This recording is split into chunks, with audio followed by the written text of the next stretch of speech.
Vale, hoy vamos a hablar de Sócrates con motivo del problema entre si existen valores morales universales o no existen valores morales universales.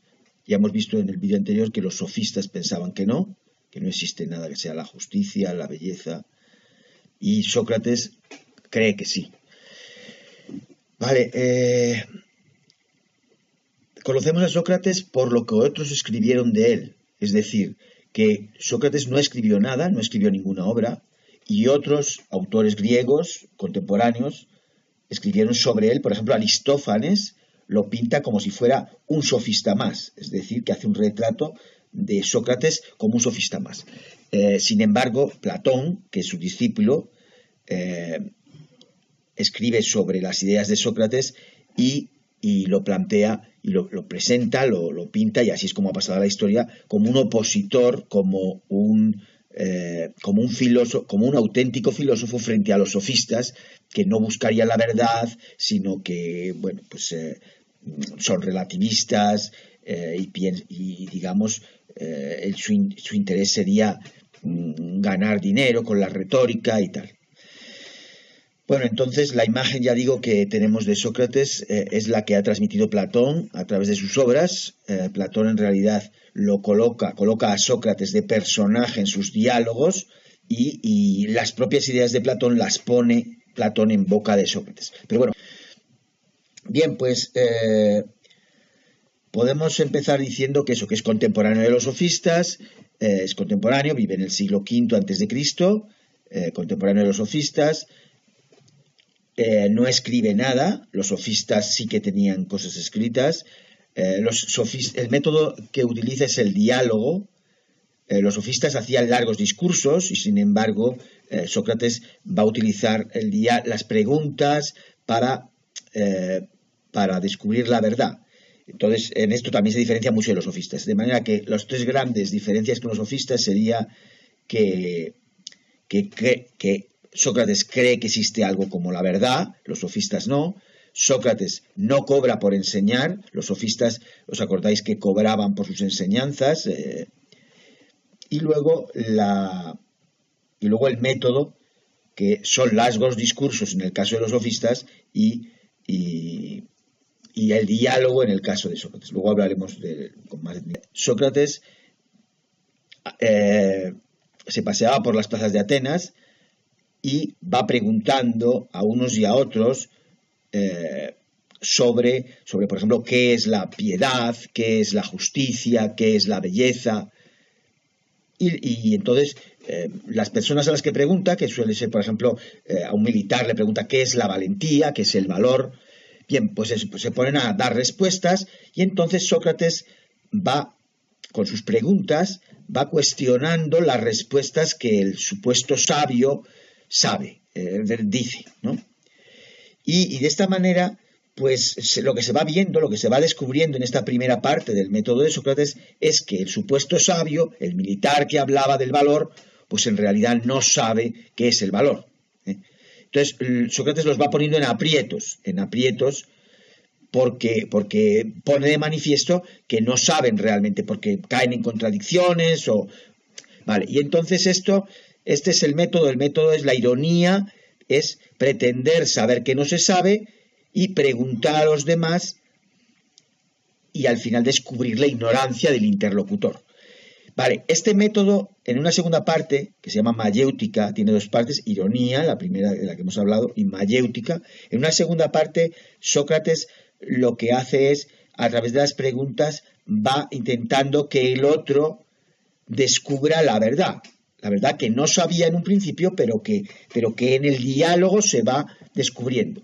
Entonces él decía que su método era parecido al de la comadrona, que la comadrona ayuda a dar a luz, su madre era comadrona, y entonces decía que su método era como el de la comadrona, que su madre ayudaba a dar a luz y él ayudaba a dar a luz a la verdad a través del diálogo, ¿no? Bueno, pues eso. Este es el método que utiliza Sócrates y estos diálogos, esta pregunta socrática se ha hecho muy famosa, digamos, como representante como modelo de filósofo, es decir, el que quiere saber y por eso pregunta, y por eso investiga, y por eso esa búsqueda socrática es, bueno, pues es famosa, es considerada, digamos, como modelo de filosofía.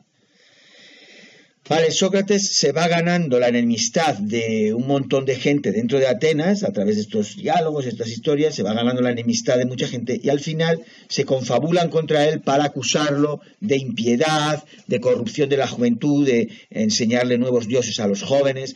Y entonces lo acusan ante una asamblea, se le juzga y se le condena a muerte. Se le condena a muerte por estos delitos contra la ciudad, contra...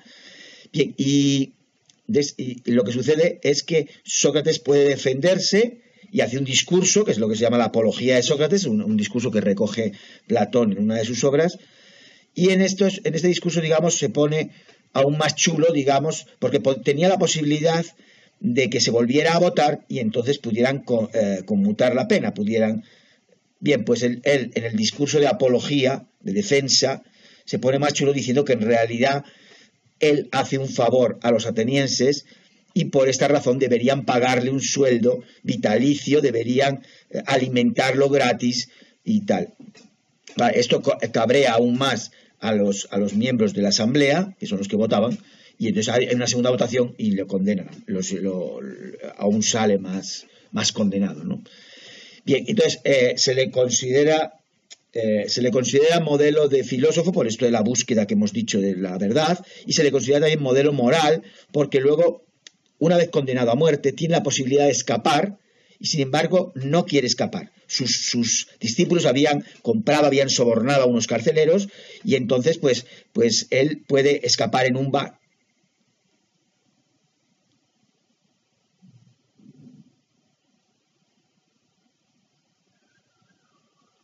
No, era yo que haciendo el tonto. Vale, pues ellos pueden escapar en un barco, como os decía, y sin embargo no escapa porque le parece que hay que ser coherente, las leyes son el fundamento de la ciudad, de manera que no se puede ir contra las leyes. Aunque las leyes sean en algún momento injustas, no se puede ir contra ellas, hay que obedecer las leyes. Y entonces, por coherencia, él decide quedarse en Atenas y morir. Lo condenan a beber la cicuta, que es un veneno, la cicuta, una planta venenosa, y entonces está reunido con sus discípulos cuando bebe la cicuta, la bebe, digamos, voluntariamente, y entonces, luego hay cuadros, aquí como veis, cuadros sobre la muerte de Sócrates y tal, posteriormente, hechos muy posteriores. Vale, pues entonces se le considera como modelo moral por la defensa de sus ideas, por la coherencia esta que os he explicado, se le considera modelo a imitar por esta búsqueda de la verdad, y luego el último punto del que quiero hablar, que es el más importante, aunque en los apuntes figure poco espacio, es que Sócrates es antirrelativista. En realidad este es el tema que lo trae aquí, que lo trae el asunto que lo trae a este tema es el antirrelativismo de Sócrates. ¿Por qué Sócrates es antirrelativista? Bueno, pues porque Sócrates piensa que la verdad es, quiero decir, cuando hablamos de que algo es justo, en realidad todos nos entendemos. Si yo digo, este profesor es injusto, pues aunque el otro no tenga una idea de lo que yo creo que es justo o no es justo, él entiende lo que le estoy diciendo. Vale, pues entonces, para él eso significa que existe algo que es lo justo. O sea, él cree que no se puede decir, no, lo justo para ti, lo justo para mí, cada uno tiene su opinión, todo depende, todo es relativo, no. Cuando decimos de algo que es justo, todos entendemos lo que significa. Vale, pues es decir, que existe algo como la justicia, como la belleza, en el caso de la belleza. Yo os digo, ahí ha venido un profesor muy joven y tal, un sustituto y tal, es un chico muy guapo. Alguien podría decir, no sé cómo es, porque como no sé cuál es el gusto que tiene Marcos con respecto a la belleza, bueno, pues resulta que todos entendemos lo que significa guapo. Es verdad que no sabemos si es moreno, rubio, no sabemos si tiene los ojos no sé cómo, pero entendemos lo que significa guapo. Bueno, pues esto es, ¿por qué? Pues dice Sócrates, ¿por qué? Pues porque existe algo que es la belleza, el canon de belleza, la idea de belleza, y esa idea no es relativa, no depende de cada uno, sino que es algo... Bien, pues este es el antirrelativismo de los sofistas. Los sofistas eran relativistas Ese es el antirrelativismo de Sócrates, digo.